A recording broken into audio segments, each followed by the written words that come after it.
Fala galera, beleza? Então vamos para mais um vídeo de correção, dessa vez da aula número 3. Então pegue seu exercício aí, veja o que você tem que corrigir e vamos nessa. Vamos lá. Questão número 1. Para que servem as polias? Bom, vamos dar uma olhada aqui em cima, né? Na parte do texto que fala sobre as polias. Aqui, ele vai falar: a roldana ou a polia possibilita que você suba ou abaixe um objeto de maneira mais cômoda. Então, como você pode ver aqui no exemplo, né? Nós temos aqui uma pessoa tentando subir, né, um objeto pesado. Tudo bem? Veja que se ela pega esse objeto pesado com a mão, ela vai ter alguns problemas, né? Além de ser um pouquinho mais difícil de levantar, pode ainda dar algum problema nas costas ou algo do tipo, né? E ele colocando uma roldana, uma polia aqui, ele consegue elevar esse objeto de maneira mais cômoda, tá bom? Veja que nós temos dois exemplos aqui, né? Que é uma roldana que a gente chama de fixa, e aqui nós temos duas, né? Uma fixa e uma móvel, tá? A gente vai explicar a diferença delas já já nas próximas questões. Mas as polias ou rodanas, elas servem para isso, né? Para você subir ou abaixar um objeto de maneira mais cômoda. Você já deve ter visto em obras aí, né? Que ele tem que subir lá vários equipamentos pesados, aí você usa a roldana, né? Porque se você tivesse que levar com a mão, você teria que subir escada, seria muito mais difícil. Com a roldana, né? Você só puxa uma corda e ela sobe. Tudo bem? Então vamos aqui, ó, questão número 2. Que vantagens a polia fixa oferece? Bom, voltamos aqui, né? Se a gente ver essa parte aqui do texto, né, nós vamos perceber. Na polia fixa, né, ele diz que a força que você vai usar para erguer o objeto vai ser a mesma do que se não usasse. Ou seja, se o objeto pesa, por exemplo, 20 kg, você tem que usar uma força de 20 kg para levantar ele. Tudo bem? Ou seja, a mesma coisa que você pegar ele com a mão ou levantar por uma roldana fixa, você vai exercer uma força igual a 20 kg, igual ao peso dele. Tá? Mas o que muda você usando aqui, no caso, uma roldana? Igual nós temos na imagem aqui. Veja que você tem que levantar este objeto que pesa, sei lá, 50 quilos, né? E aí você tem que levantar ele até uma determinada altura. Bom, se você levantar ele com a mão, você vai usar 50 kg de força. Com a roldana fixa, você vai usar também 50 kg de força. Só que qual é a diferença? A diferença é que você puxar é muito mais fácil do que você levantar, não é? Então veja, se você tem que puxar a roldana para baixo, você pode usar inclusive a força do seu próprio peso, tá? Se você se pendurar na corda lá, se você pesa 50 quilos, por exemplo, se você se pendurar na corda lá, não vai fazer muita diferença, né? Então você pode puxar para baixo e usar o peso do próprio corpo para ajudar a puxar. Tá? Então, se você tem que levantar um objeto com as próprias mãos sem usar roldana, você tem que fazer uma força para cima. Aqui não, você faz uma força para baixo. E fazendo a força para baixo, você pode usar o peso do seu próprio corpo. Essa é a grande vantagem de usar uma roldana fixa. Tudo bem? Vamos então para a questão número 3. Que vantagens a polia móvel oferece? Bom, vamos voltar lá na parte do texto da polia móvel para a gente poder ver, né? Então olha aqui, ó. Veja que a polia móvel, diferente da polia fixa, como o próprio nome diz, ela se movimenta. Então, ao invés de eu colocar, né, uma corda fixada no objeto, eu coloco uma polia fixada no objeto, tudo bem? E duas cordas passando por ela. Então, a polia móvel, ela se movimenta de acordo com o objeto, tá bom? Já a polia fixa, ela fica presa em um canto, sempre. Então, vamos ver aqui, ó. A vantagem de usar uma polia móvel é diminuir a força aplicada. Então, como eu tinha falado, na polia fixa você usa a mesma força que você usaria para levantar o objeto com as mãos. Aqui não, aqui você diminui a força, tá? Então a polia móvel, qual é a vantagem dela? Diminuir a força aplicada. Bem? Questão número 4, né? Por que a força usada para puxar um objeto preso a uma polia móvel é a metade do que se usasse uma polia fixa?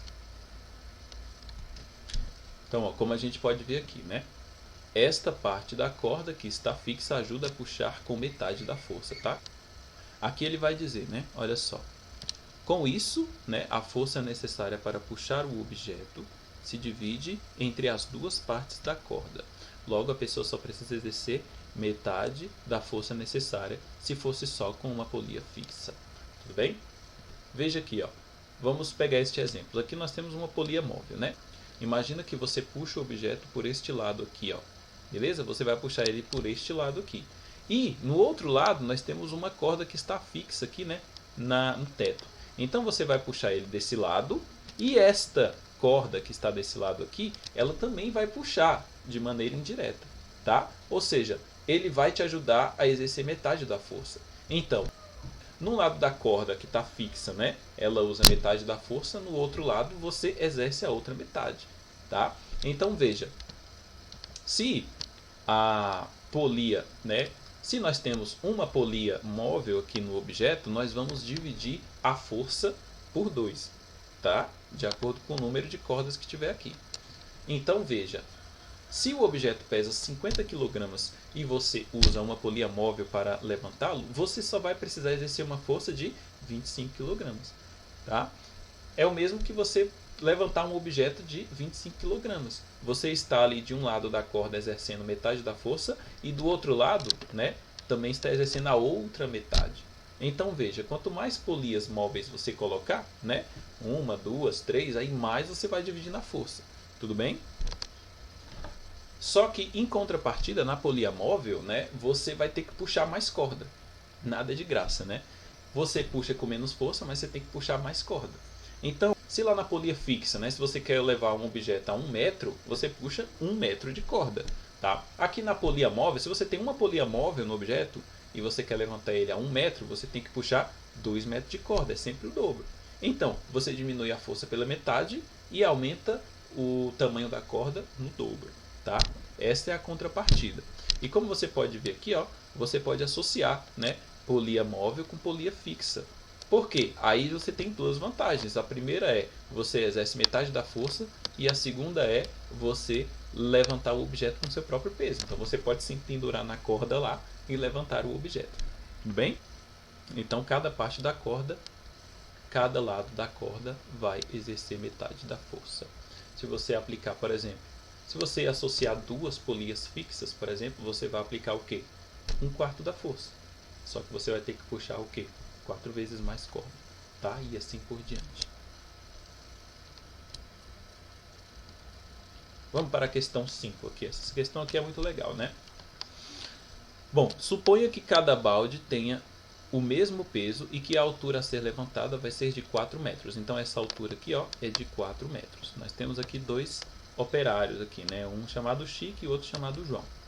O João, ele só tem uma polia fixa, tá? Já o Chico, ele tem uma polia fixa e uma polia móvel, essa que está aqui no balde, tá? Então vamos lá. Questão A. Quem vai usar mais força para puxar o balde? Então veja, a gente já tinha visto que na polia móvel, a vantagem dela é diminuir a força aplicada. Então a gente já sabe que Chico, né, vai levantar um balde do mesmo peso que João, só que ele vai usar menos força, porque a polia que ele está usando aqui é polia móvel. Tá bom? Então, quem vai usar mais força para puxar o balde? João. Beleza? Letra B. Quem vai demorar mais para levantar o balde? Então veja, né? João, ele vai exercer mais força que Chico. Só que a vantagem dele é que ele não vai precisar ficar puxando muita corda. Ele vai puxar lá somente o quê? 4 metros de corda, não é? Que é a quantidade necessária para levantar esse balde.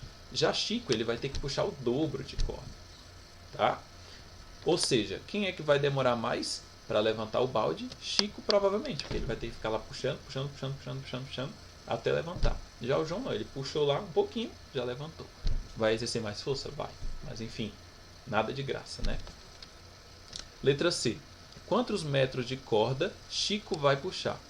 E João?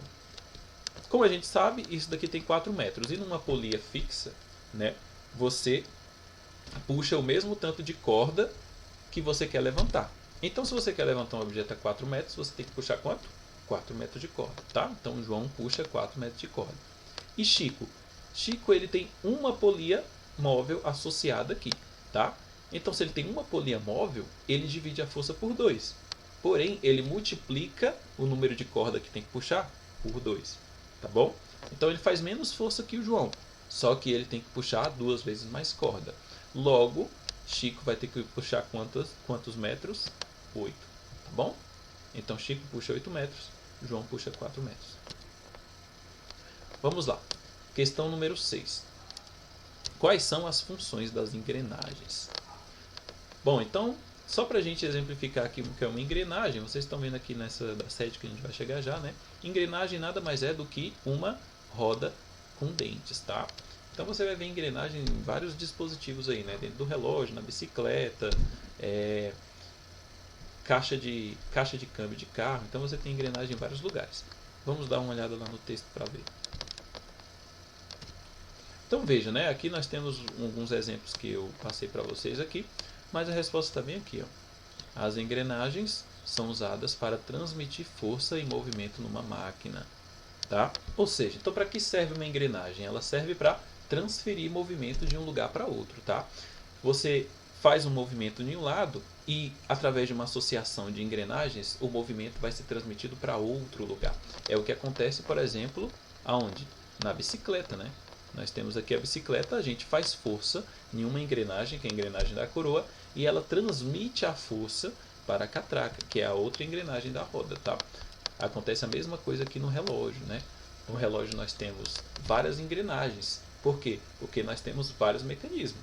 Nós temos o ponteiro da hora, do minuto, do segundo, e eles giram em velocidade diferente. Só que só tem um motor no relógio. Então este motor ele tem que dar conta de girar todos esses 3 ponteiros em velocidade diferente. Então ele tem que transmitir várias forças, tá? Aí ele usa engrenagem. Óbvio que dependendo do tamanho da engrenagem, você vai ter uma determinada velocidade, uma determinada força, tá? Por isso que nós temos várias engrenagens em um relógio para ele transmitir diferentes forças e velocidades, usando o mesmo motor, tá bom? Vamos aqui então para a última questão. Observe esta imagem aqui. Nós temos engrenagem A, engrenagem B, engrenagem C. Veja que elas são de tamanhos diferentes. Se a engrenagem B está girando no sentido horário, então o que vai acontecer? Né? Veja que a engrenagem B está girando no sentido horário. Tá? O sentido horário é o mesmo sentido do ponteiro do relógio. Então, letra A. Qual vai ser o sentido do giro das engrenagens A e C? Então, veja. É só a gente imaginar aqui, né? Exercer um trabalho de imaginação. Se a engrenagem B ela está girando neste sentido aqui, né? Então o que vai acontecer? Os dentes dela vão empurrar os dentes da engrenagem A para este lado. Então a engrenagem A vai girar no sentido oposto, tá? O sentido oposto de horário a gente chama de sentido anti-horário, tá? Então a engrenagem A vai girar no sentido anti-horário. E a engrenagem C, aqui ó, se a engrenagem B está girando nesse sentido, então os dentes dela vão empurrar a engrenagem C para este sentido aqui. Tá? Veja que também é o sentido oposto da engrenagem B, ou seja, sentido anti-horário. Então, as engrenagens A e C giram todas no sentido anti-horário. C, B. Se a engrenagem B passar a girar no outro sentido, aí troca também tudo. Eles passam a girar no sentido oposto, que é o sentido horário. Ok? Vamos para B. Qual engrenagem vai girar mais rápido e qual vai girar mais lentamente? Olha que legal essa daqui, né? Então vamos. Se a engrenagem B está girando numa determinada velocidade, ela vai transmitir, né, velocidade para A e para B. Só que veja, pessoal, qual vocês acham que vai girar mais rápido? Bom, se a B está girando numa velocidade, né, a letra A, a engrenagem A ela vai girar nesse sentido aqui. Para a gente entender o que é a velocidade é a distância percorrida por tempo. Então, veja, imagine este dente aqui, ó, ele vai dar esta volta aqui, ó, né? Ele tem que dar uma volta nele mesmo, depois de um determinado tempo. E na engrenagem C, imagine este dente aqui, ó, ele tem que dar uma volta nele mesmo em um determinado tempo. Agora, você concorda que o tempo tem que ser o mesmo para todo mundo? Então, qual vai demorar mais para dar a volta? A engrenagem A ou a engrenagem C? A engrenagem A vai demorar mais para dar a volta. Logo, ela gira mais lentamente. a engrenagem C gira mais rapidamente. Tá? Então, qual engrenagem vai girar mais rápido? Engrenagem C, claro. E a que vai girar mais lentamente é a engrenagem A. Ou seja, o tamanho influencia na velocidade em que ela gira. Ok? Então, esse foi o vídeo de correção, tá? Espero que vocês tenham aprendido e tirado suas dúvidas aí. Já sabe, né? Agora, depois daqui, você vai, faça seu teste, se tiver liberado para você, e continue vendo as aulas aí. Tudo bem? Então, um abraço e até a próxima.